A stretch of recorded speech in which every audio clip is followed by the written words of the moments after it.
Are you experiencing change and true transformation? And how do you abide in that in your daily life? There are three things that I shared with my congregation as we kicked off a series called Change Agent that I really believe is foundational in the direction that you and I are trying to go in our lives. And in its simplistic form, I simply ask three questions, or I make three statements or three principles. That is, you need to learn how to focus your growth. You have to choose the area of your life where you want to win. You have to learn how to feed your growth. That is, you have to amplify the silence and the things necessary for you to be able to actually grow. And then you have to learn how to affirm your growth. Take the time to celebrate the small victories. But when you think about focusing your growth, I ask the question and I demand that you challenge yourself. You sit still long enough to focus on the one area of your life where you actually want to win. But you have to come to terms with the fact that you can't win everywhere. So where you choose to win, you also have to choose where you won't be able to win and some of the people you won't be able to win.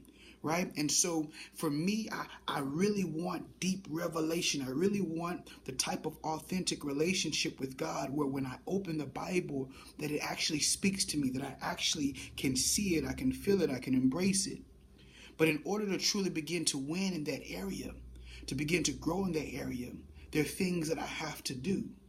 You can't just say you want something and then don't put the necessary things in place in order to actually begin to grow in that area. So my question to you before you go to work or before you go to sleep, sit down and write down the one area of your life that you actually want to begin to win, to begin to grow. Then I ask you the second thing is, I make the statement is that you need to feed your growth. And in feeding your growth, I'm simply saying this statement to you. It could be that you're too busy to actually experience the transformation in your life that you've been asking God for.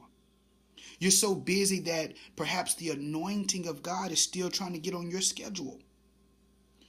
Until you become unbusy, until you begin to slow down, you may begin to see change, but you won't experience change.